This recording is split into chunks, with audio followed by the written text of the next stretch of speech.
Olá, boa noite! Boa noite, meus amigos! Vamos entrando na nossa live de hoje, que nós vamos falar sobre manejo nos machos na nossa granja e como aumentar os índices produtivos. Se você tem algum amigo, algum familiar que talvez se interesse, né, por esse tema, clica aí no aviãozinho e envia para ele. Quero que vocês mandem bastante coraçãozinho aí para nós também na live. Hoje nós vamos estar com o Dr. Ricardo Zanella. Ele é o meu orientador de doutorado da Universidade de Passo Fundo. Ele manja muito, hein, gente, na área de reprodução, na área de genética. Tô vendo aí vocês me dando boa noite para todo mundo. Deus abençoe. Depois manda aí da onde que vocês estão nos assistindo, qual estado, qual cidade. Manda aí que a gente gosta de saber. Olha lá, nosso amigo Jucimário. Deus abençoe, Jucimário, do Maranhão. Eu vou convidar ele para estar participando da nossa live de hoje. Se vocês tiverem dúvidas, perguntas, vocês podem mandar na caixinha de pergunta. Tem ali uma caixinha com ponto de interrogação, vocês viram? Ali naquela caixinha, se vocês clicar, vai ter a opção de vocês escreverem uma pergunta. Às vezes aqui no chat fica bastante coisa aparecendo, eu posso acabar perdendo a pergunta. Mas ali naquela caixinha de interrogação é mais difícil. Já vi gente aí, ó, do Pernambuco, Ceará, Paraupebas, Pará, Mato Grosso, Minas Gerais, Rio Grande do Norte. Ó, gente do Brasil inteiro, hein? Numa live só, muito bom. Cumbuco, Ceará, meu amigo Steve, é isso aí. O Dr. Ricardo, vou convidá-lo. Se ele estiver por aí já, ele pode se convidar também. Deixa eu escrever aqui. Ah lá. Agora ele tem que aceitar para poder entrar. Ah lá, ele já aceitou, ele é muito rápido, gente, muito tecnológico. Ele já sabe mexer no Instagram. Boa noite. Boa noite, Pauline, tudo bem? Tudo bom? E aí? Tudo jóia, tudo jóia. Estamos Então tá aqui bom. curtindo um friozinho. Nossa, tá frio, né? Gente, vocês não têm noção como aqui no sul tá frio. Vocês aí, tudo aí do norte, ó, no bem bom, calorzão. Bom, se bem que Mas, quem é de Minas e São Paulo também tá curtindo um friozinho. pois é, isso que eu ia dizer, nós estávamos em São Paulo ontem, a gente voltou ontem de São Paulo, e lá estava um frio bastante intenso, É. bem não usual, né, para essa época do ano, Então, não, essa época tá, nossa, tá muito frio. né? Tipo, muito frio. Deu 8 graus aqui, 6 graus, 8 graus sexta-feira. Tipo, gente, nós É, estamos praticamente em outubro. Chega! sim. Eu quero É, sol e verão. já entramos na primavera, né? Ah E aí lá, ó. são. O nosso amigo Robson falando que tá com muita chuva lá em São Paulo. Realmente, acho que essa nossa região aqui, assim, tá tudo igual, assim. É. Então. Bom, para a gente não ficar delongando muito nossa conversa, porque tem muito assunto, muita coisa legal para a gente aprender aqui hoje, para a gente ter esse bate-papo sobre machos. Eu vou pedir para o Dr. Ricardo se apresentar um pouquinho, falar um pouquinho dele para nós, para vocês conhecerem também. E depois a gente passa para o assunto que vocês estão aí ansiosos, né? Que estava todo mundo com saudade das lives. Tá, beleza. Inicialmente, eu queria agradecer o convite, Pauline, em poder vir conversar um pouco com vocês aí. Então, eu sou Ricardo Zanello, sou médico veterinário, formado pela Universidade de Passo Fundo. Eu fiz meu mestrado e doutorado na área de genética animal na Universidade do Estado de Washington, em Pullman. Antes de terminar meu doutorado, fui contratado como professor pesquisador numa universidade no estado da Geórgia, onde eu trabalhei por um ano no Berry College. E depois, quando eu estava lecionando e fazendo pesquisa no Berry College, surgiu uma oportunidade para eu retornar para o Brasil num programa vinculado ao governo federal, o Programa Ciências Sem Fronteiras, de atração de jovens pesquisadores e jovens talentos brasileiros que fizeram sua formação fora do Brasil para retornar para o Brasil. Então, eu apliquei para esta posição e acabei entrando aqui na Embrapa Suínos e Aves, onde eu trabalhei junto com a doutora Mônica Ledur, em projetos envolvendo a parte de seleção genética e seleção genômica em suínos, inclusive iniciando aí o programa de melhoramento genético com o uso da genômica na BRF. Durante o período então que eu estava nesse trabalho, nessa bolsa BJT, como que era chamado, bolsista jovem talento, eu estava sentindo muita falta de ter o contato com alunos, né, de voltar para a parte da graduação. E daí nessa modalidade da bolsa que eu tinha, permitia que eu tivesse 8 horas que eu poderia fazer fora do projeto. Então, eu acabei assumindo a disciplina de genética e melhoramento animal da Universidade de Passo Fundo. E daí, gradualmente, eu fui retornando à instituição minha de origem, né? E também, posteriormente, daí eu entrei no programa de pós-graduação, mestrado e doutorado, que é onde eu estou orientando. No início desse ano, daí eu fui desafiado por uma empresa de biotecnologias de reprodução animal para assumir uma posição de consultor técnico da empresa IMV, retornando para a parte de suínos. E onde que eu estou hoje, parte do meu tempo trabalhando na universidade e parte do meu tempo trabalhando pela empresa IMV. E, além disso, eu tenho uma propriedade rural, onde que desde 2002 nós estamos com um projeto bem legal na criação de bovinos na raça Wagyu, que é aquela raça de origem japonesa, considerada por produzir uma das melhores carnes do mundo. E uma coisa que eu esqueci de mencionar, a minha família tem um pé muito importante na suinocultura. A suinocultura foi uma cadeia muito importante no início da minha família. O meu pai, nas décadas de 60, 70, criava suínos. Em 1980, ele foi um dos que implantou a criação de suinoculturas ao ar livre aqui no Brasil, o sistema Siscal, aqui na cidade de Paim Filho. Então, a suinocultura é algo que a gente brinca, né, que move a família Zanello. Tem um dos meus irmãos mais velhos, ele é professor na área de bem-estar animal, com foco em suínos, em São Paulo, na USP. Eu tenho meu outro irmão também que trabalha diretamente com a parte de suínos, a parte de reprodução, o Heraldo. A minha cunhada, a esposa do Heraldo, ela foi a chefe geral aqui da Embrapa Suínos e Aves, virologista na parte de suínos também. E a minha esposa, Mariana, que também é pesquisadora aqui na Embrapa e trabalha na parte de reprodução de suínos, as biotécnicas, parte de produção de embriões, xenotransplante e assim por diante. Então, a suinocultura, ela movimenta a família. Vocês viram aí, né, gente? Todo mundo dá uma respirada agora, depois dessa. Não, mas igual os amigos aí falaram, né? Muito preparado. Tem muito conhecimento para dividir com a gente aqui hoje, né? Vem de gerações até. Muito legal isso daí. Mas, então, ó, já tô vendo na caixinha de pergunta aí.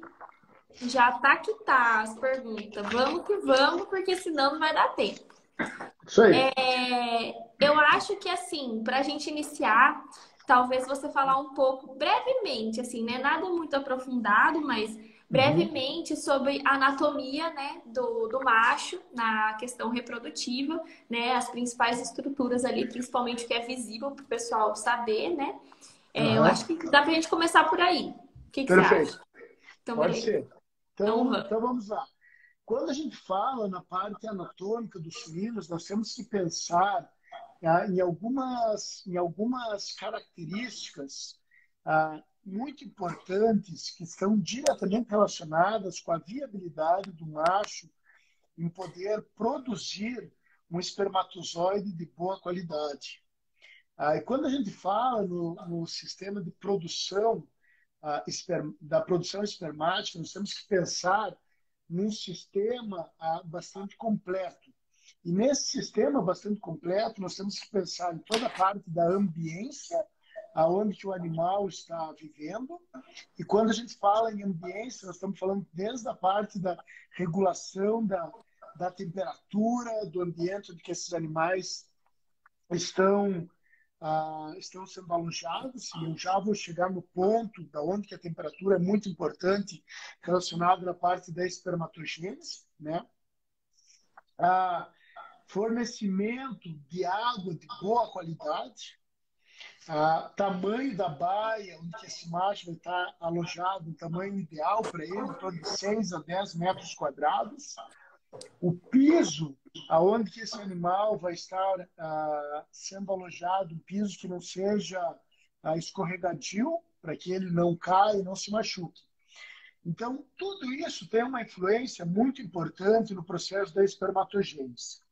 Pelo fato que, se o macho estiver sendo alojado em um piso muito abrupto, aonde que vai causar lesões nos cascos deles, fazendo que o indivíduo... Ô, doutor Ricardo, o pessoal tá falando que Oi. tá muito baixo o som. Eu desliguei meu microfone para ver se melhorava, mas vocês não estão escutando direito. E agora, melhorou? Ou tá baixo ainda? Então, para mim tá normal. Vocês vão dando um feedback aqui. Eu vou desligar meu microfone enquanto ele fala para ver se não dá interferência nem nada. Tá, é que Mas eu tô com o meu microfone aqui. Aparentemente era para estar funcionando bem. então, mas se continuar baixo, gente, vocês falam aí, tá? Que eu vou lendo.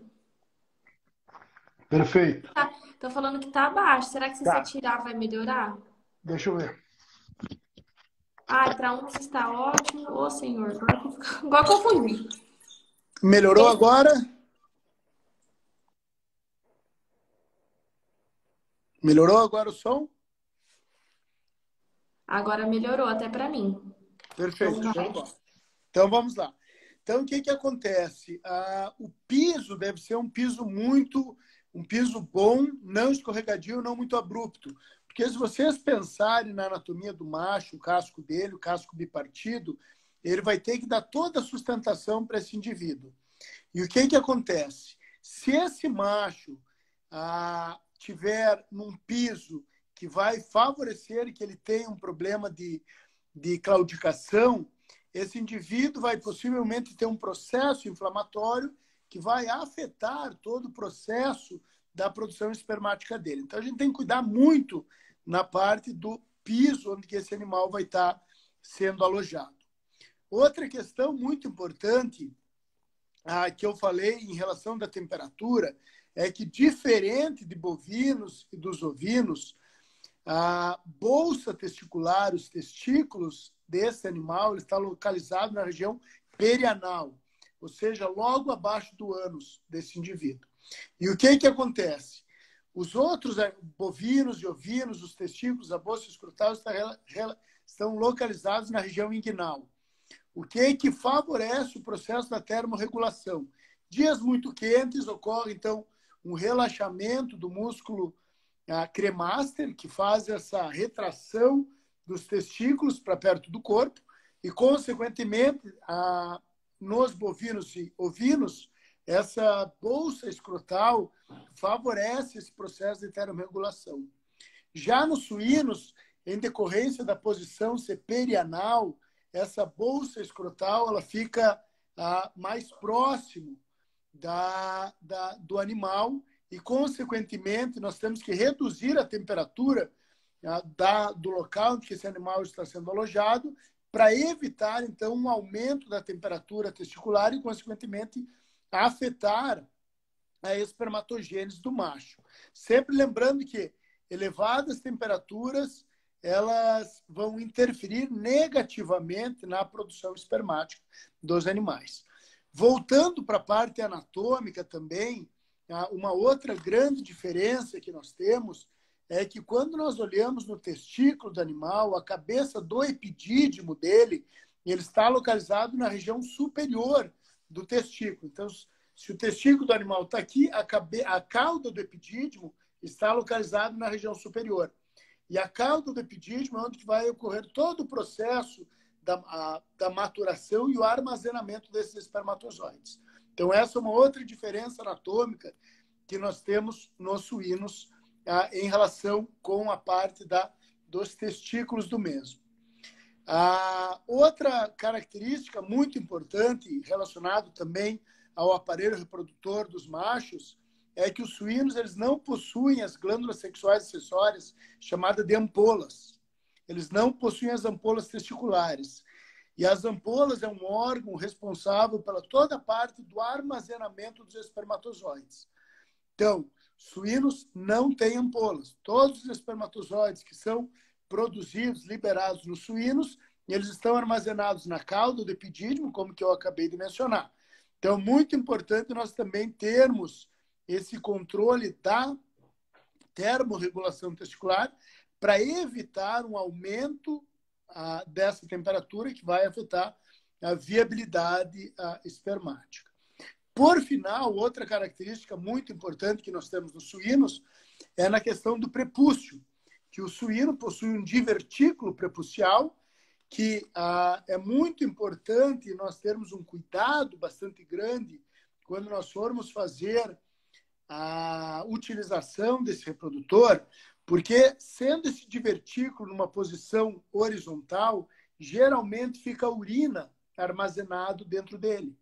Então, é muito importante a gente fazer a limpeza, passar água e secar, porque a urina favorece, então, a proliferação de micro-organismos e urina também é um agente espermicida. Então, divertículo prepucial é muito importante nós cuidarmos nos suínos. E a glândula peniana dos suínos, que é diferente de todos os outros animais, que é no formato de saca-rolha. Tá? E nesse formato de saca-rolha, ele tem uma função muito importante, que o cachaço começa a ejacular no momento quando essa glândula peniana vai fazer o encaixe no cérvix da fêmea. Então, o cérvix da fêmea tem também um formato de saca-rolha, o macho vai fazendo o movimento anti-horário com essa glândula peniana, e ao entrar no cérvix da fêmea, ela vai começar a fazer uma pressão nessa glândula peniana do macho, e a partir dessa pressão que vai começar a acontecer, então, a ejaculação do macho. Certo? Então, essas são algumas características peculiares que nós temos em relação à parte anatômica dos suínos. Além disso, os suínos eles possuem também uma outra diferença, é que durante o processo da ejaculação, ele vai liberar uma fração pré-ejaculado, que é uma fração de limpeza, que vai fazer a limpeza da uretra. Lembrando, né, que a uretra, além de transportar a urina, também transporta os espermatozoides, como que eu acabei de mencionar. A urina é espermicida. Então, nós precisamos esse lavado pré-ejaculado, aí, que é feito com plasma seminal do próprio suíno, para fazer a limpeza e a remoção dessa urina e também de algumas sujidades que acabam estando dentro da uretra.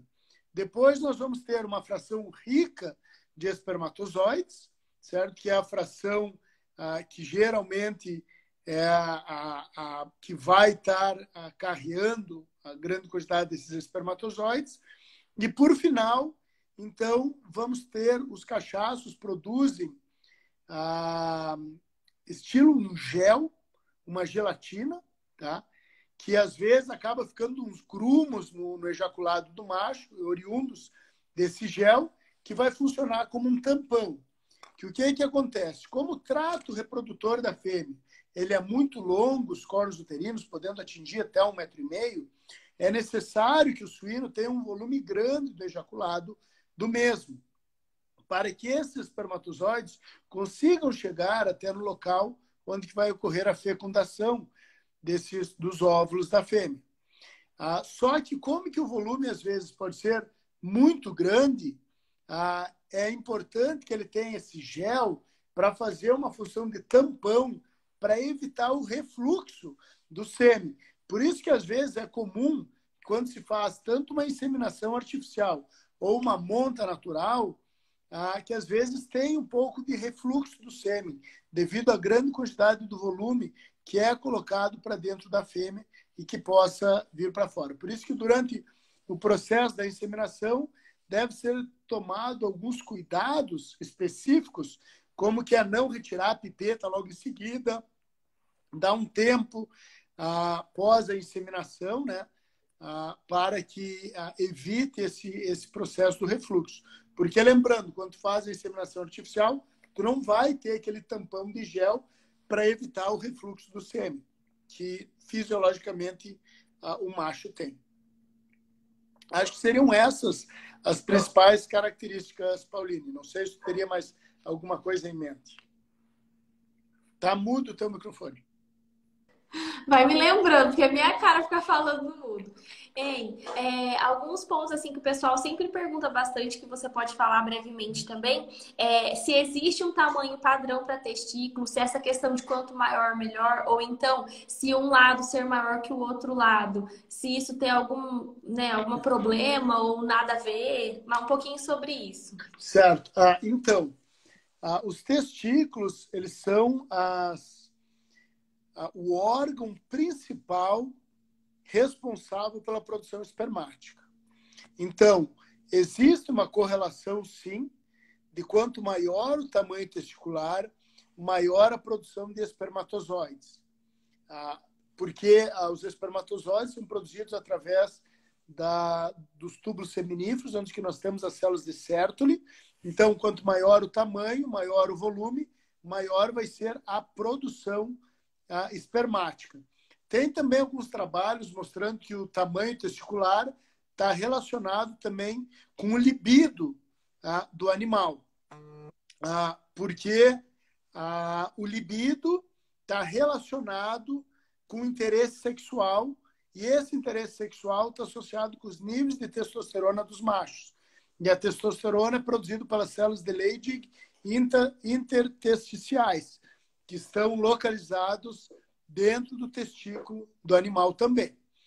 Em relação ao tamanho, então, não é interessante adquirir reprodutores com testículo muito pequeno, porque a produção espermática do mesmo vai estar limitada. Claro que existe uma tabelinha em relação à idade e raça dos animais, onde que tu tenha o tamanho mínimo desejado, tá? Que deve ser seguido. Eu não tenho esses números de cabeça, mas existe uma tabelinha aí que a gente consegue fazer esta avaliação. Outra coisa muito importante é em relação à simetria testicular. É indicado que os testículos dos machos sejam simétricos. Então, um testículo tem que ter exatamente o tamanho muito próximo do outro. Não é indicado que um macho tenha um testículo maior e outro menor. Claro que diferenças pequenas serão aceitadas. O que não pode é um testículo hipoplásico e um outro maior, que possivelmente esse animal poderá ter tido algum problema, algum efeito que causou a diminuição de um desses testículos. Testículos muito grandes também é um problema, pode indicar alguma enfermidade, alguma doença infecciosa, certo? Como que é o caso de uma brucelose, uma leptospirose, né, que vai fazer então que o animal tenha esses testículos maiores.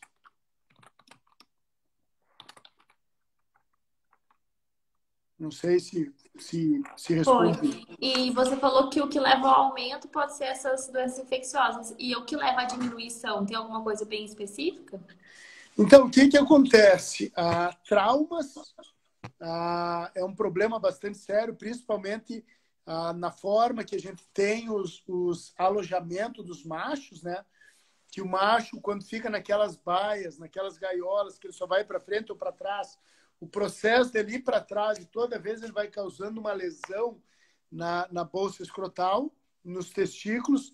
Tu pode causar uma fibrose, uma degeneração testicular e, ao final, essa degeneração testicular pode levar a uma hipoplasia. Tá? Existem também problemas genéticos que podem levar à hipoplasia testicular. Já tem vários genes que foram identificados como estando associados ou responsáveis pela parte da hipoplasia. Tá? Então, traumas, genes, aumento de temperatura também, quando a temperatura está muito alta, pode também causar um efeito causando essa hipoplasia testicular. Esses seriam os principais problemas. Parte nutricional também, tem alguns trabalhos mostrando que a dieta que os animais estão recebendo também podem estar influenciando negativamente o desenvolvimento testicular do mesmo. Isso aí, se hidrata. Isso aí. Ó, o que você acha da gente falar das raças? Podemos falar sim. Aí você pode falar um pouco das principais raças e já tem perguntas aqui na caixinha de perguntas que é um pouco relacionado a raças, que seria, por exemplo, qual o melhor reprodutor para animais destinados ao abate? Ou como eu escolho o melhor reprodutor, a melhor raça para a minha criação, nesse sentido, assim. Então, a primeira coisa que o produtor tem que ter quando ele vai escrever ou vai identificar ou selecionar um animal para compor o seu rebanho, ele tem que pensar em alguns fatores. Qual que é o objetivo final dele? Qual que é o mercado dele? Ele quer partir para um mercado de produção de carnes nobres, ele quer produzir tamanhos grandes de leitegada, ele quer animais com maior quantidade de marmoreio, ele quer animais com maior quantidade de carne magra. Tudo isso são pontos que devem ser levados em considerações. Outra questão muito importante é aonde que esse indivíduo vai montar a sua criação, certo? É aquela velha questão, né? Existem carros e carros. Tem carro que se dá melhor para asfalto, carros que se dão melhor para estrada de chão. E a mesma coisa funciona com as raças. Nos suínos, nós temos o que a gente fala das raças puras e temos também as raças híbridas, né? Onde que geralmente as raças puras elas são utilizadas para a produção das matrizes, para a produção das fêmeas de reposição. E as raças híbridas elas acabam sendo utilizadas hoje para a produção de animais de terminação, animais que vão ter o que a gente chama uma melhoria na heterose e no vigor híbrido e, consequentemente, essa melhoria no vigor híbrido e na heterose vai resultar em um animal com uma melhor conversão alimentar, com melhor ganho de peso, consequentemente vai ser um animal que vai ter um retorno maior para o produtor num curto espaço de tempo. Hoje, as raças mais utilizadas no mercado, aqui no Brasil, que nós temos a Pietran, que é uma raça que foi muito utilizada no passado, principalmente pela sua característica de produzir grande quantidade de carne magra. No entanto, inicialmente, a raça Pietran tinha um problema que acabou gerando um desafio, mas que agora já está bem caracterizado em grande parte das propriedades, que é a questão do gene do alutano, também conhecido pelo gene do estresse, que o animal, que quando tinha as duas cópias do gene alutano, quando ele era locomovido, quando ele sofria um estresse, ele acabava tendo uma morte súbita. Então, esse daí era um gene que acabou sendo selecionado indiretamente quando selecionaram os animais com maior quantidade de carne magra, maior quantidade de musculatura. Mas hoje, grande parte das propriedades, das fazendas que trabalham com a raça Pietran já tem muito bem caracterizado os genótipos dos animais, e a partir da caracterização desses genótipos, vocês podem trabalhar com acasalamentos direcionados e, consequentemente, com esses acasalamentos direcionados, tu reduz a chance de ter o aparecimento do indivíduo homozigoto no teu plantel. Então, se tu sabe que tu tem um indivíduo que é carreador, é heterozigoto, tu vai cruzar com fêmeas que são homozigotas, para evitar que tu tenha o aparecimento do homozigoto recessivo, que seria o caso do indivíduo com problema. Tá? A raça Duroc é uma outra raça que, no meu ponto de vista, é a minha raça favorita dentro da suinocultura. É a raça que eu me criei trabalhando com ela. E hoje em dia é uma raça, são animais muito rústicos. Animais assim de uma rusticidade fantástica. Mães excelentes. Claro que o número de leitões nascidos de uma matriz Duroc não são tão grandes quando comparados com uma fêmea Landrace, mas a raça Duroc, além de serem indivíduos muito rústicos, se adaptam muito bem a sistemas de criação extensivos ao ar livre, como sistema intensivos, e além disso já tem linhagens de Duroc que produzem uma carne com elevados graus de marmoreio. Então, hoje em dia, tanto que o mercado externo, a China, principalmente, que é um dos principais compradores de suínos do Brasil, hoje, para eles comprarem os animais, eles exigem que os animais tenham um percentual de Duroc nos cruzamentos, em decorrência da qualidade da carne. Eu tive, uns 30 dias atrás, desenvolvendo um projeto na Nutribras, na cidade de Vera, no Mato Grosso, onde que eles têm uma linha específica de Duroc para produção de carne nobre. Só que o que acontece?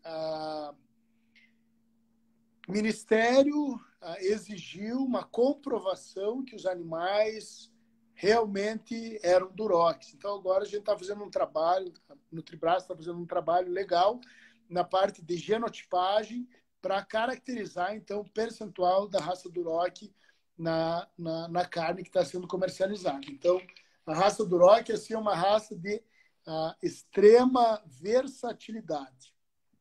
Temos também a raça Large White, que é uma raça muito utilizada em cruzamentos para a produção de linhas maternas, Landrace com a Large White, para a produção de fêmeas. Uma raça muito interessante. No entanto, dentre as raças dos suínos que nós temos, a raça Large White que produz o pior sêmen, o pior ejaculado, é uma qualidade espermática bastante ruim, mas tem as suas vantagens quando se fala em questão de rendimento de carcaça, heterose, quando cruzado com outros animais. A raça Landrace, que é uma das melhores linhas maternas existentes, grande quantidade de tetos para a amamentação dos leitões. Então, uma raça muito boa. Se utiliza muito, então, o cruzamento das linhas maternas Landrace com Large White e utilizam daí um macho terminal, no caso do Duroc. Temos também umas raças localmente adaptadas aqui no Brasil. Temos a raça Moura, que é uma raça que está ganhando um espaço bastante grande aí, em decorrência da sua também rusticidade e qualidade da carne. Temos a raça Berkshire, que é uma raça muito interessante no quesito de qualidade de carne. Hoje, se nós formos pensar em qualidade de carne, a raça Berkshire ela é comparada como sendo o Wagyu dos bovinos, em relação ao marmoreio, mas é uma raça que não é muito difundida aqui no Brasil. Existem ainda poucos criadores que acabam utilizando esta raça. Temos também raças híbridas, temos o cruzamento do Pietran com Duroc, temos o cruzamento do Pietran, Duroc, Hampshire, Pietran com Large White, Hampshire com Duroc, ou com Pietran também. E todas essas raças, todos esses cruzamentos, eles visam uma característica específica, ou é melhoria na conversão alimentar, melhoria na qualidade da carne, melhoria no desempenho,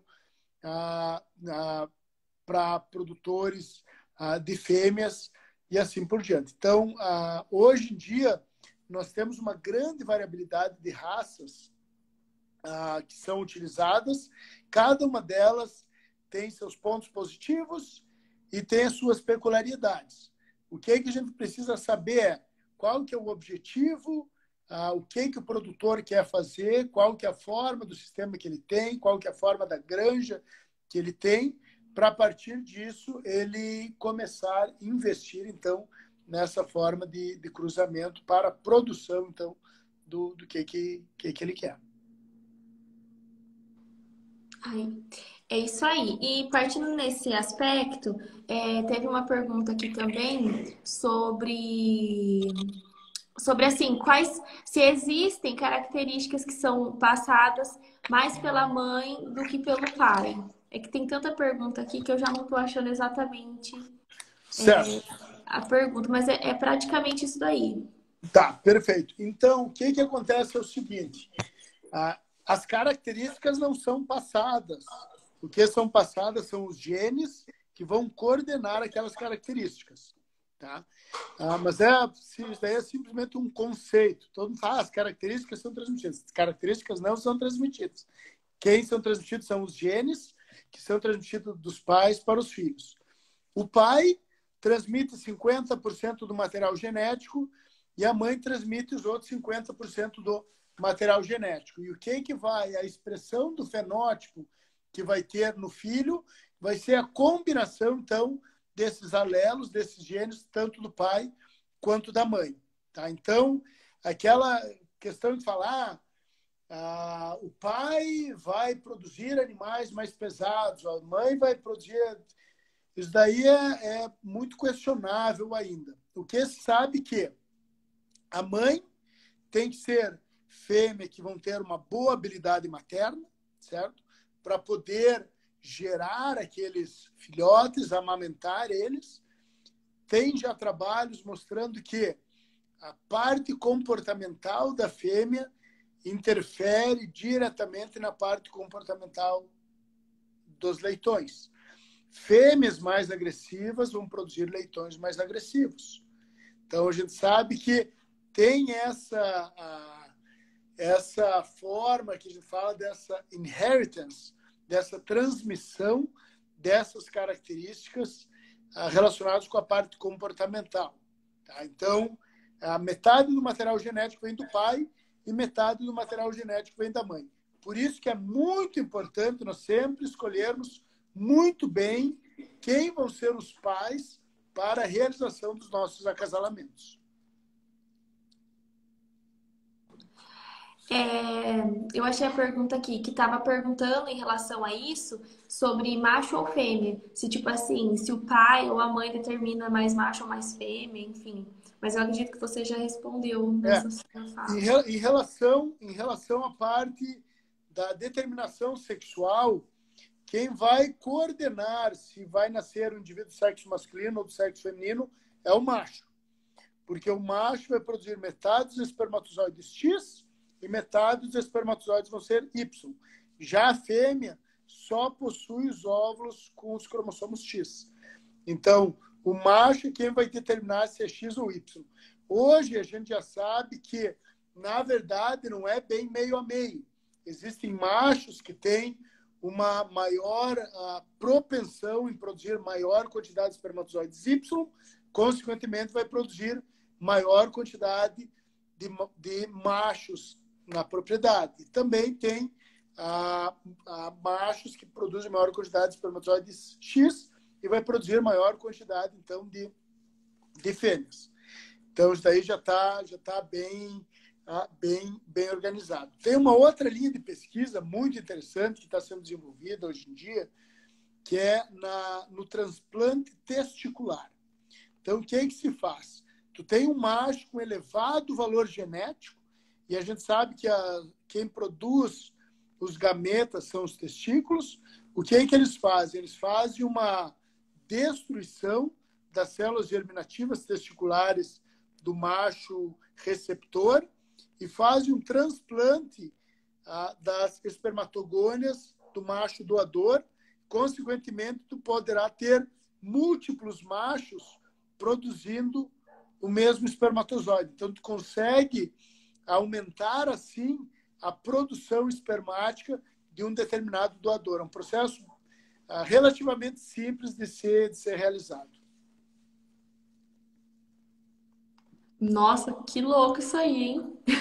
Isso daí está sendo... O que acontece? A gente Meu sabe Deus.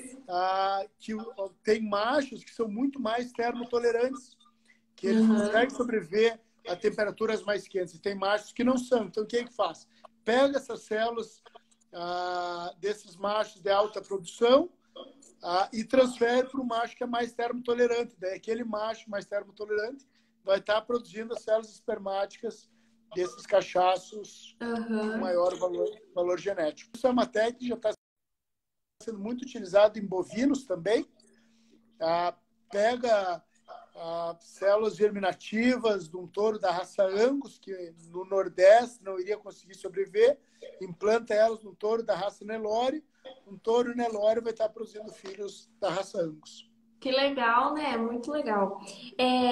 Aí, aqui na caixinha de perguntas, nós já tivemos perguntas sobre, por exemplo, a idade, quando começa, né? Quando se inicia a maturidade sexual.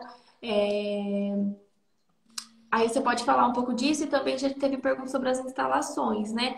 Sobre o ambiente que o macho está, sobre se eles vivem juntos, junto com as fêmeas, sozinhos, um pouco nesse sentido. Perfeito. Então, vamos lá. A idade que os animais, que os cachaços atingem a maturidade sexual é também específico de cada raça. Tem raças que são mais precoces, raças que são mais tardias.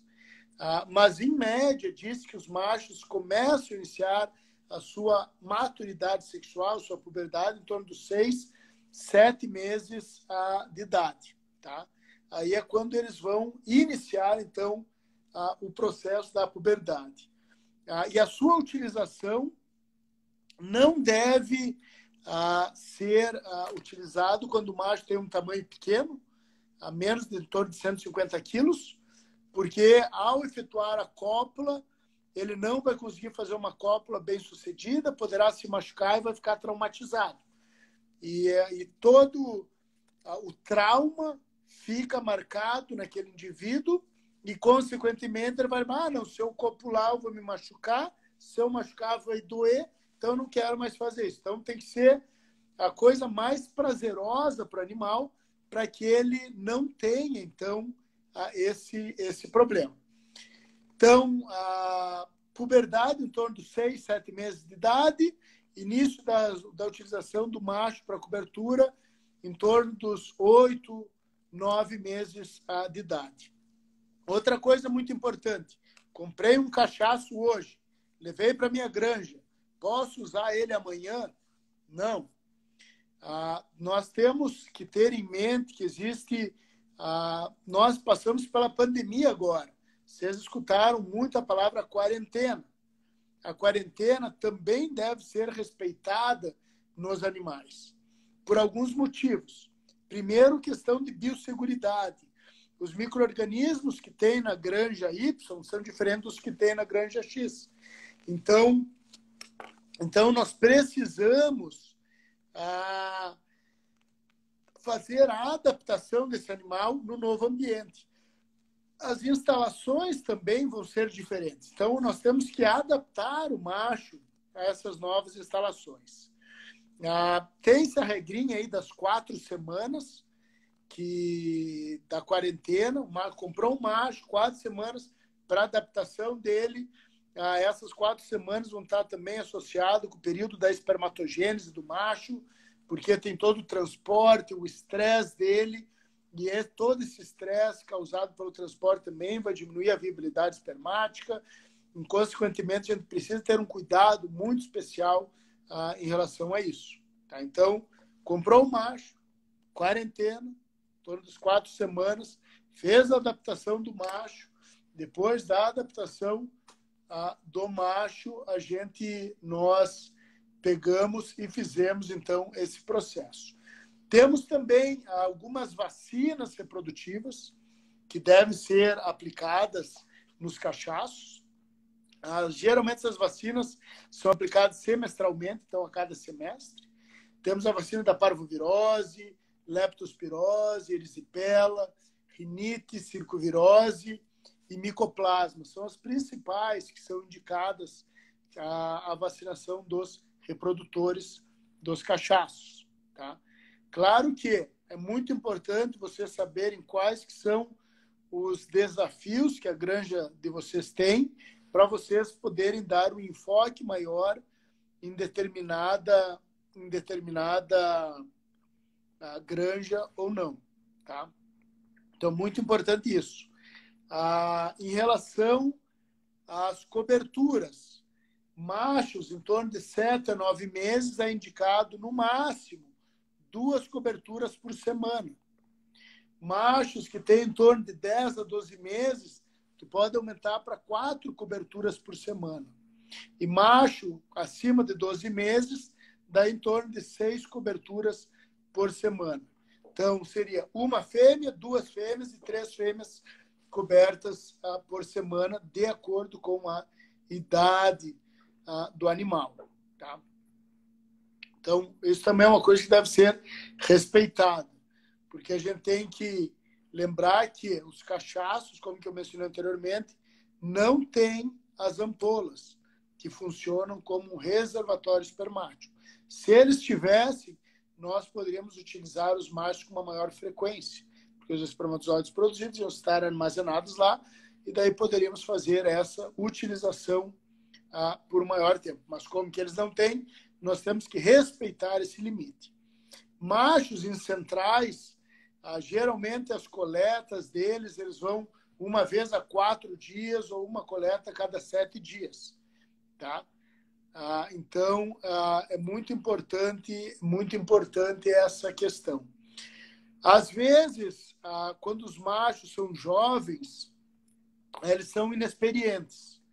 Por isso que é muito importante que o alojamento dos machos, as baias onde eles fiquem, seja próxima das baias das fêmeas, para que eles consigam estimular as fêmeas através dos seus feromônios, a androsterona, o escatol, que eles vão estar liberando, para as fêmeas que entrem tanto em puberdade, iniciem a sua puberdade, como também estimular o cio das fêmeas. Sempre lembrando que as fêmeas, elas são induzidas à sua atividade sexual, puberdade e a ciclicidade por alguns fatores. O toque, a proximidade, nose to nose, nariz com nariz, pelo cheiro, pelo barulho do macho também. Então, tudo isso são fatores muito importantes. E que essa baia, que os machos estejam, que fique próxima do local das coberturas. Que o local das coberturas deve estar localizadas próximo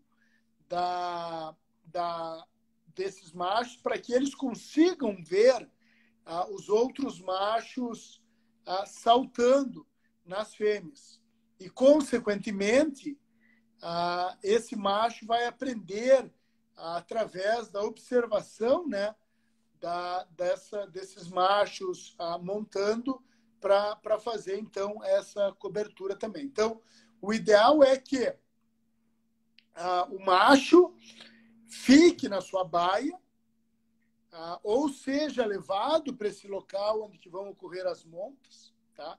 E esse local também tem que ter maravalha, tem que ser um local aberto para que o macho consiga se movimentar, mas claro que não tenha muita distração, porque senão ele pode acabar se distraindo e não efetuando o serviço.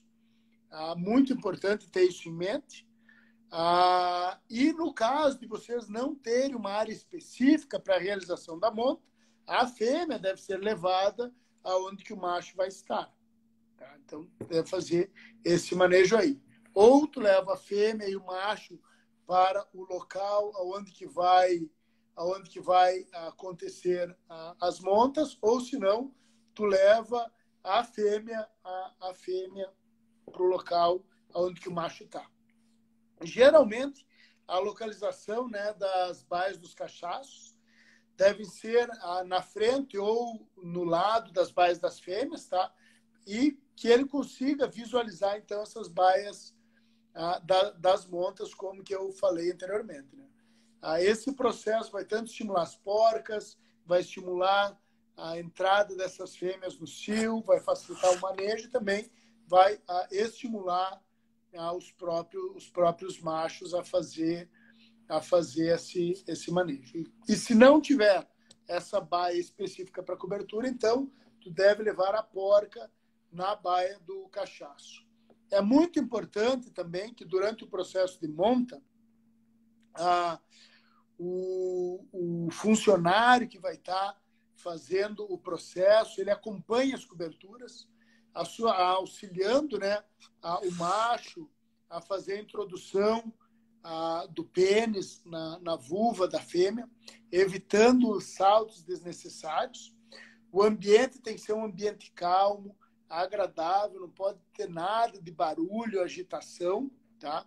A condução da fêmea também tem que ser uma condução bastante amigável, nada de agito, sempre tentando conduzir a fêmea com aquelas tábuas de manejo, né?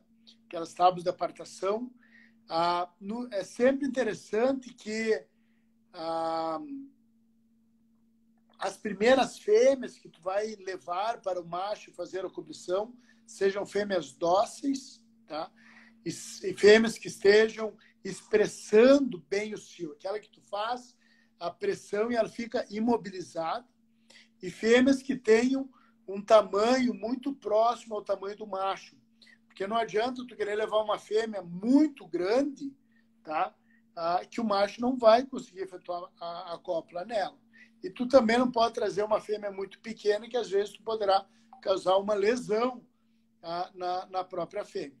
Além disso, interessante selecionar sempre fêmeas pluríparas, né? Fêmeas que já deram outras crias, que já têm, então,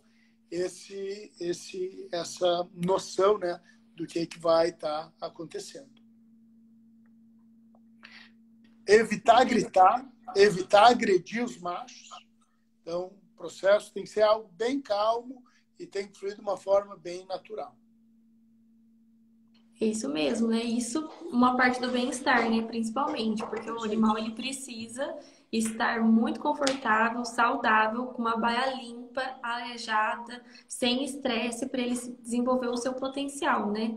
Ou seja, se a gente quer produção, a gente tem que deixar o ambiente todo favorável para que ele tenha o melhor e maior desempenho possível, né? Exato. Tem uns trabalhos, Pauline, que estão sendo publicados agora, até pelo grupo de pesquisa do meu irmão na USP, mostrando que o bem-estar do macho vai interferir diretamente na qualidade dos leitões nascidos. Então, se tu promover um bem-estar melhor para o macho, esse macho, e bem-estar que a gente diz os machos criados em baias, né, não só naquelas gaiolinhas, que tu tenha uma interação com eles, escovar os machos, que tenha coisa para ele fazer o que se chama do enriquecimento ambiental, para que esse macho produza, então, espermatozoides saudáveis, para que produzam, então, leitões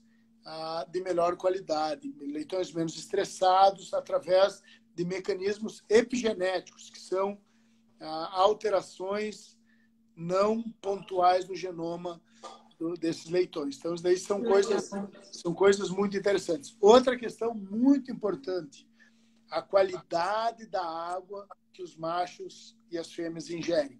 Quantas vezes eu já falei isso para esse povo? É muito importante. É muito importante fazer análises mensais ou semestrais da qualidade da água. Água contaminada, água com muitos minerais, vai interferir diretamente na qualidade do ejaculado do macho. Tá? E isso daí é um pepino gigantesco. Outra questão é a qualidade do alimento. cuidar muito com a questão das micotoxinas, que é o nosso inimigo oculto, que vai afetar tanto, poderá aumentar taxas de aborto nas fêmeas, fetos mumificados e retornos irregulares do cio dessas fêmeas. Então, E diminui o libido também do macho, isso né? também. Uhum. Afeta Falando diretamente. em libido, teve uma pessoa no chat que perguntou o que é libido. Libido é o interesse sexual.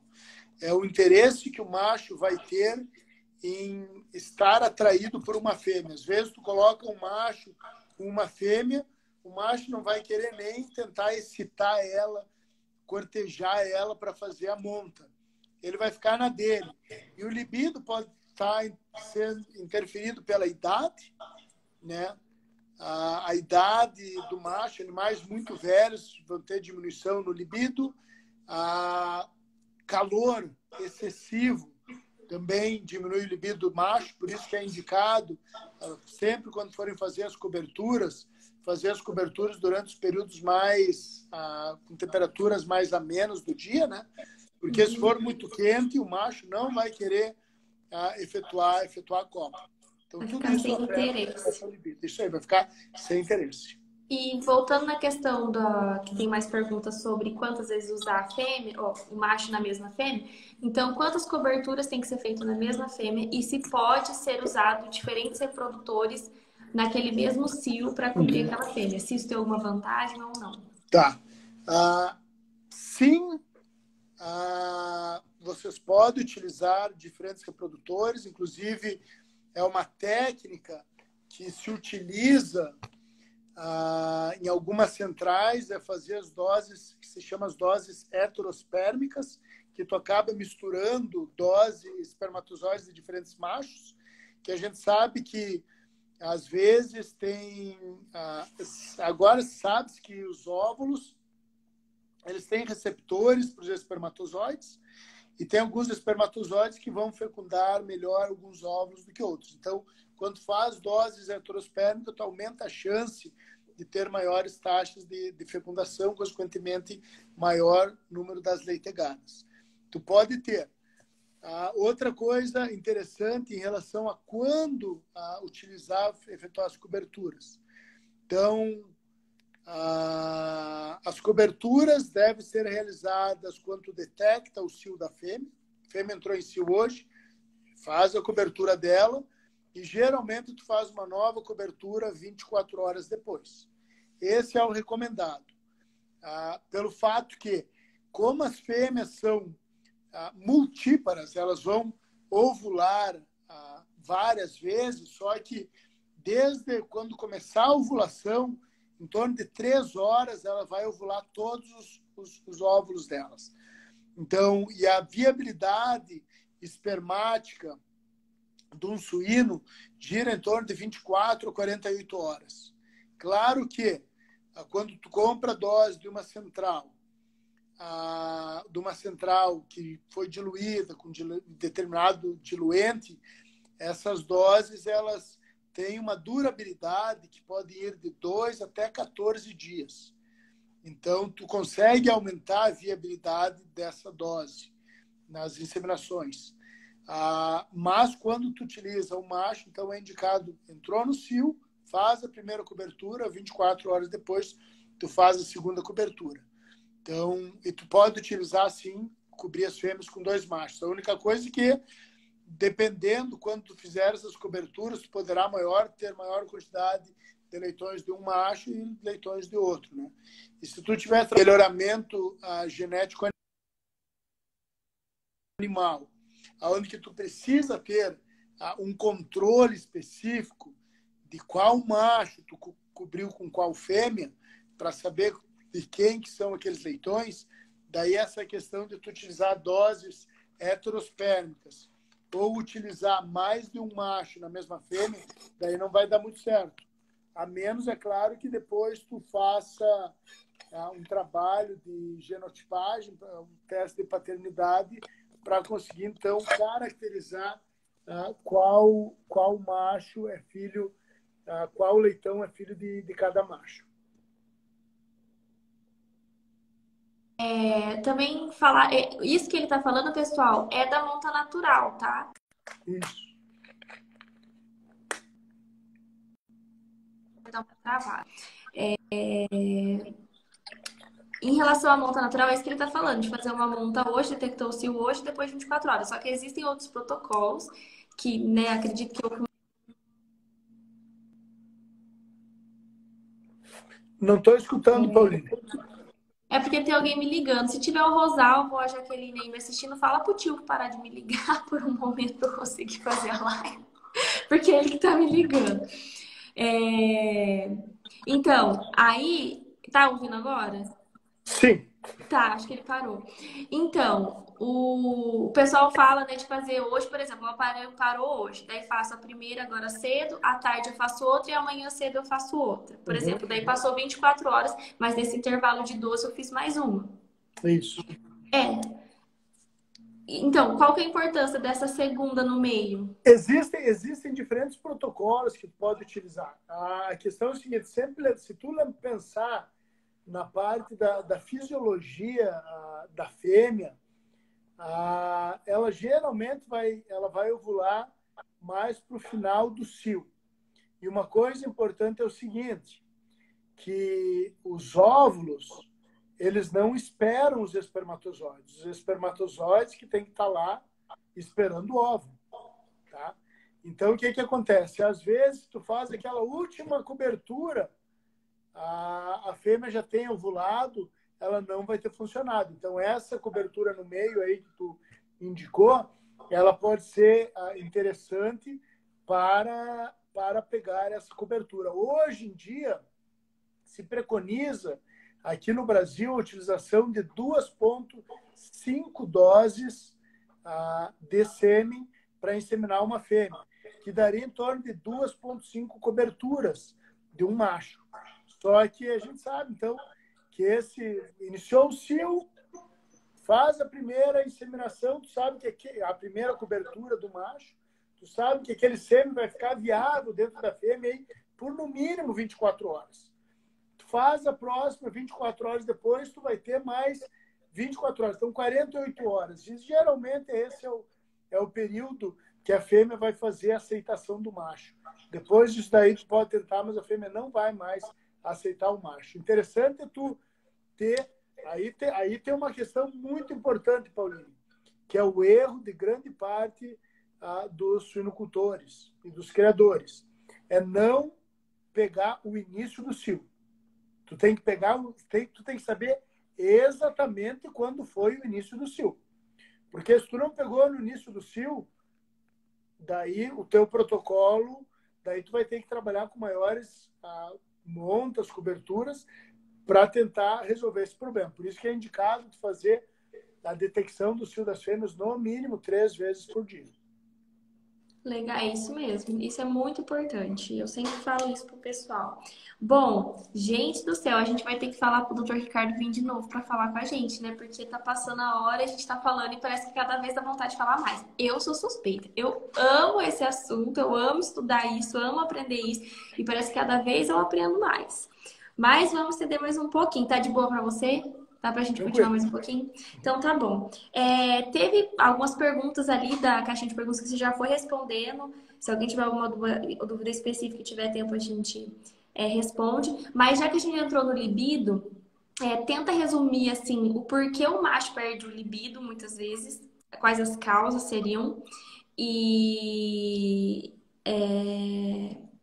eu li ali uma pergunta e acabei confundindo. Quais as causas seriam dessa falta de libido e o que fazer para melhorar esse libido? Se teria alguma vitamina, alguma coisa, né, nesse sentido. Uma pergunta ele falou, ovulação não é de 12 em 12 horas. Eu acho que a pessoa não entendeu muito bem o que a gente falou. Assim, ó, o que eu falei da ovulação é uma vez que a fêmea, a porca, inicia sua ovulação, em 3 horas, na média, em 3 horas, todos aqueles folículos vão estar ovulados.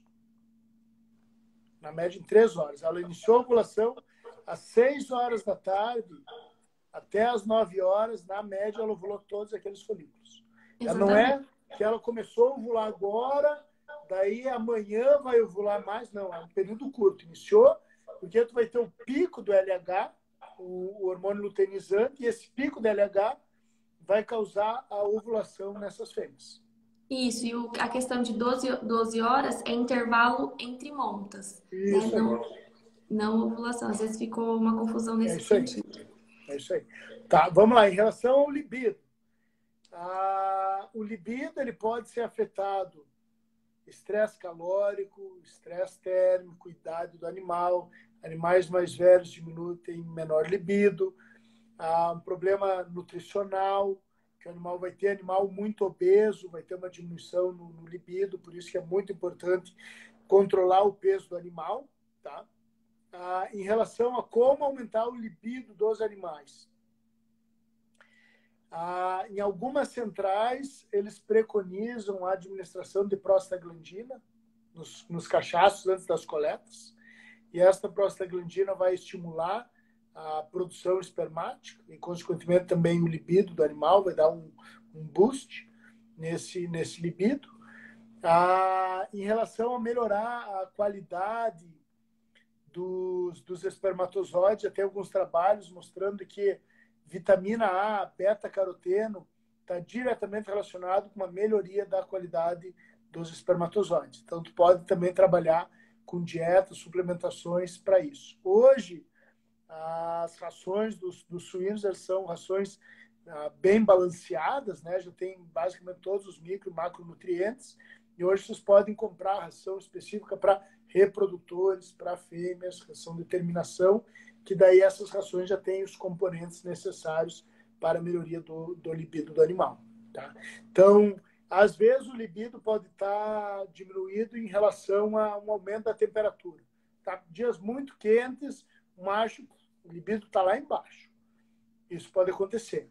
Ou o animal teve um aumento da temperatura, teve uma febre, um processo inflamatório, está com alguma claudicação, o libido vai lá para baixo, ele não vai querer, não vai ter ânimo, não vai ter vontade para evitar a cobertura, vai querer ficar só deitado. Nós tínhamos na universidade, eu vi que o Juliano estava aqui na live, o Juliano foi meu estagiário aí na UPF, ele que coordenou o setor da suinocultura, depois ele saiu, entrou a Ana, agora tem a Dominique, que se não fosse eles, o meu setor de suinocultura da universidade tinha parado já. Então, tem aqui fazer um agradecimento para eles, né? Aqueles que tocam aquilo. E eu tinha um cachaço da raça Moura, que era um espetáculo ele. Mas chegou num momento, era um cachaço já bastante idoso, bastante velho, chegou num momento, não tinha o que fazer. Tu colocava a porca na baia dele, ele pegava, deitava do lado da porca e dormia. Ele não tinha interesse sexual nenhum, mas em efetuar a cópula das fêmeas. É isso aí. E teve uma pergunta aqui, ó. Prof, devido ao tempo de espermatogênese, quanto tempo para um suplemento fazer efeito na melhora da qualidade dos gametas? Então, tu precisa administrar tudo que... Uma coisa que tu tem que pensar é o seguinte, que tudo que tu for administrar em um indivíduo vai levar um tempo até fazer aquele efeito, certo? A espermatogênese do suíno deve estar gira em torno, se eu não me engano, acho que deve estar em torno de 55 dias. Então, tu precisaria administrar uma suplementação em torno de 60 dias para que vocês consigam ver o efeito daquela dieta na viabilidade espermática. Então, no mínimo 60 dias. Isso aí. Falando nessa questão de idoso, macho idoso, perde libido, já teve gente que perguntou aí também. Por quanto tempo é viável manter um macho na minha produção? Quanto que eu tenho que fazer, né? A taxa de descarte dele. Aí vai muito de propriedade para propriedade, né, Pauline? A gente sabe que os descartes... Eu tenho uma propriedade que eu tenho 20 fêmeas. Tu, com 20 fêmeas, tu vai ter no máximo 2 cachaços na tua propriedade. Tu não precisa mais que isso. Então, daí é interessante tu fazer a reposição do macho, tudo depende de como que é o índice de reposição das tuas fêmeas. Então, a gente sabe que as reposições vão de 50%, pode ir de 50% ao ano, até em grandes centrais, a gente tem reposição de 80% a 100% dos cachaços. Então, mas é muito específico. Eu, por exemplo, na universidade, eu fico com um reprodutor por em torno de 4 anos. Porque eu não tenho um número muito grande, eu só trabalho, e daí nesse período eu vou fazendo a reposição das fêmeas e assim por diante. Eu sempre trabalho com 2 reprodutores. Daí as filhas de reposição de um reprodutor, eu copulo com o outro. Então, por isso que dá esse intervalo aí que eu consigo ter. Como você comentou um pouco sobre macho obeso, a nutrição, já também teve perguntas relacionadas a isso, no sentido de, tipo assim, por exemplo, a gente manda nossos machos em torno de 6 a 7 meses, certo? Eles estão querendo saber assim, chegou na minha propriedade, eu dou a ração de crescimento até ele pegar 1 ano, por exemplo, eu já posso entrar com a restrição, com ração de reprodutor, ou muitos não têm acesso ao núcleo de reprodutor, posso substituir por uma outra, por exemplo, a lactação, talvez seja mais parecido. E quando é o momento de diminuir quantidade para ele não se tornar um reprodutor? É muito interessante fazer um controle, né, do desenvolvimento do animal. O ideal é tu entrar numa ração já com ração de reprodutor para esses animais, principalmente porque essa ração vai ter todos os componentes, os nutrientes, como nós já falamos, que vai ser importante para o desenvolvimento da espermatogênese desse macho. Se eu não me engano, na parte da ração, eles preconizam em torno de 2 quilos, 2,5 kg por dia, por macho, tratado em 2 vezes por dia, né? A manhã e à tarde. Isso para esses machos aí. Não sei, eu não entendo muito a parte da nutrição, mas isso que eu... Não, mas é isso aí mesmo, mais ou menos isso daí. Se tá muito magro, você aumenta um pouquinho, se tá muito gordo, você mantém isso aí. É isso aí. Então, o que mais? Tem algumas questões sobre, por exemplo, desverminar o macho, se quando você faz uma ivermectina, alguma coisa, se pode afetar a libido, ou se tem questões de, tipo assim, doenças específicas, mas isso às vezes entra aí até no outro tópico, né? Tipo, de problemas reprodutivos, né, nos machos, que daí é uma gama também gigante. Então aí, se começar a falar disso, Então, vai longe. Mas assim, a ivermectina, eu preconizo a utilização dela, principalmente para a parte da desvermifugação dos animais, né? Tu pode tanto utilizar via oral, né, misturado na própria ração, quanto também da forma injetável. A ivermectina tem um dos seus componentes, ela ajuda também a melhoria do sistema imunológico do animal. Eu nunca li nada em que a ivermectina afete a parte da produção espermática, tá? Eu sei que tem alguns trabalhos em relação à utilização de dexametasona, anti-inflamatórios, que podem sim afetar a produção espermática e inclusive até causar uma degeneração testicular, no caso da sua utilização for de forma contínua, tá? No caso da dexametasona. Tá? Então, isso daí já tem alguns trabalhos mostrando isso. Ivermectina, nunca escutei nada. Lá, o RR Suíço, vou levantar a discórdia. Ração seca ou úmida.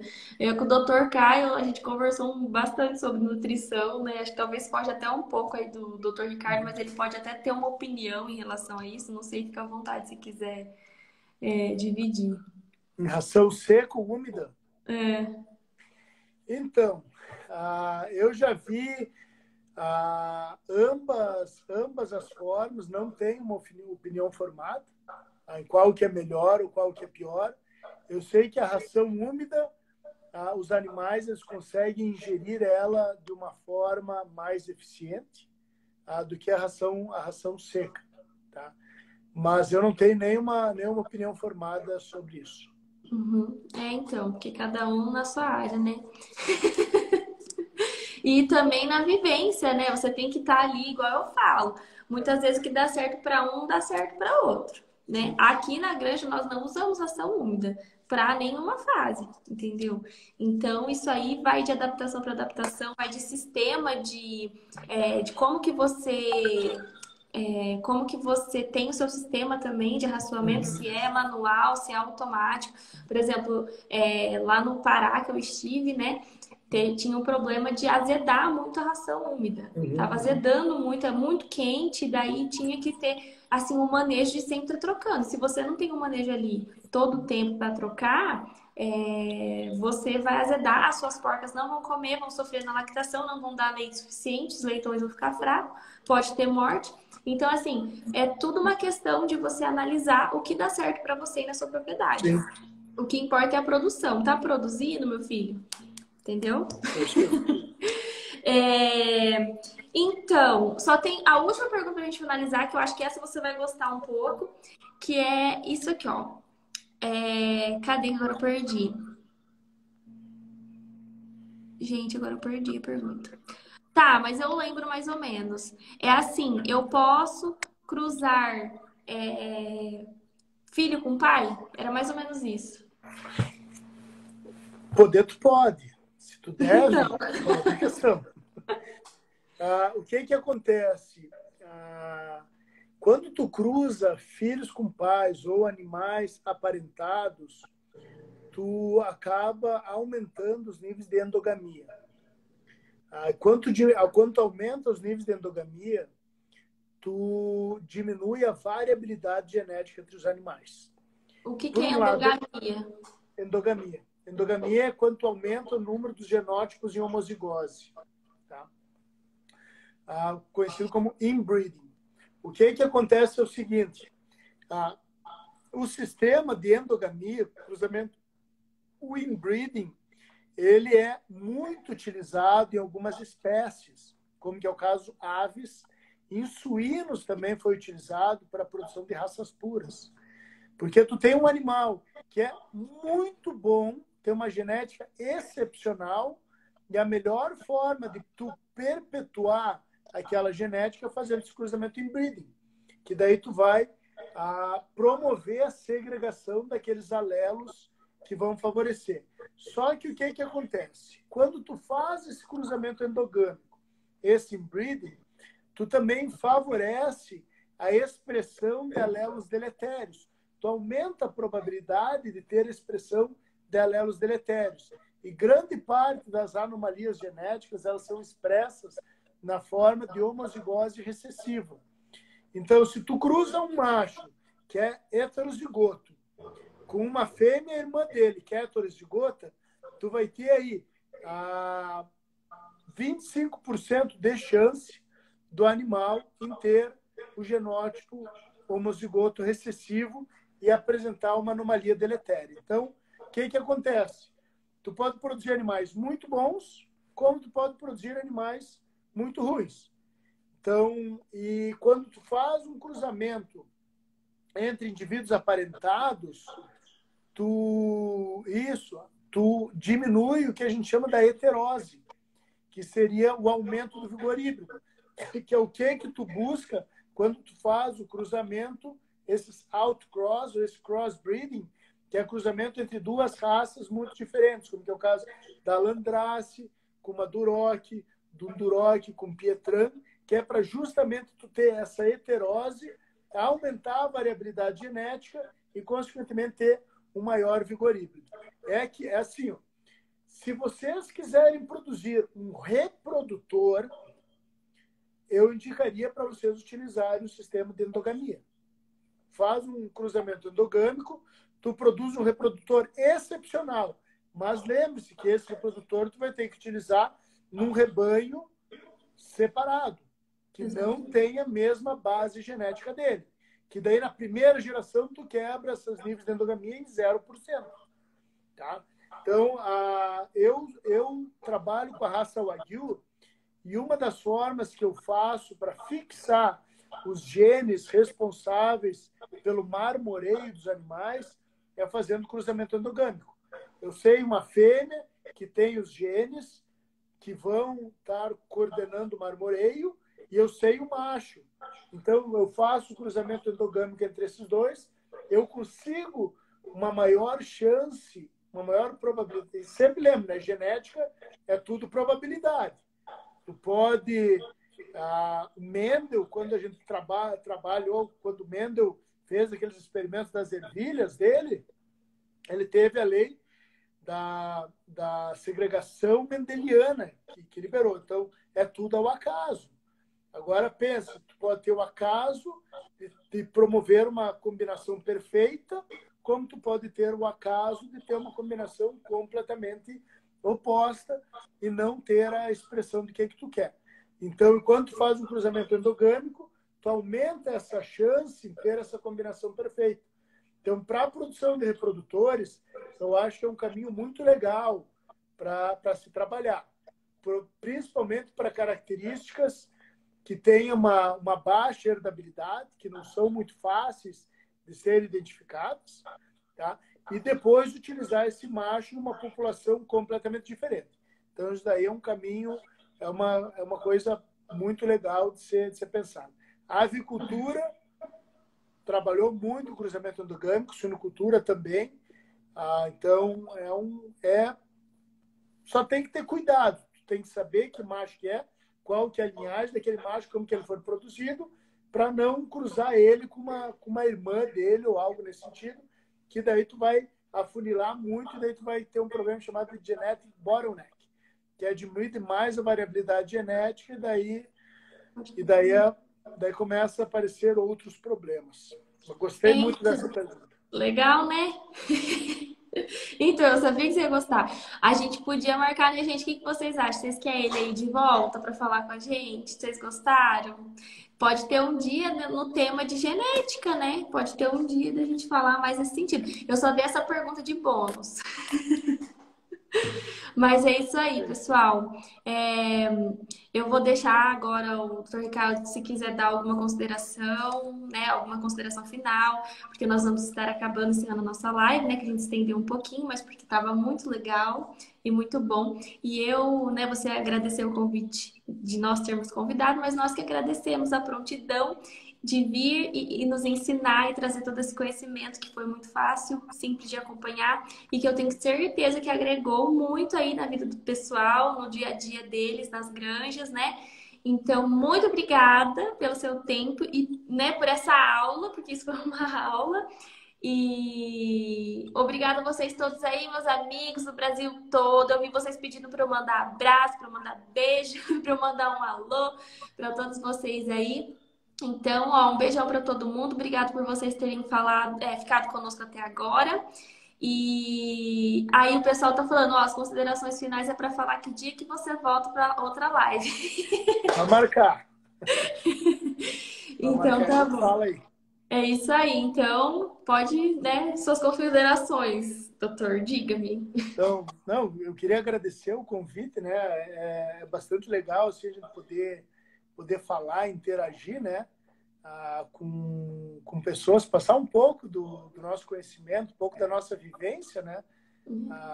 Que a gente passa aí, que às vezes são coisas que alguém já passou e que alguma outra pessoa está tendo essa mesma dificuldade agora. Então, isso daí facilita bastante.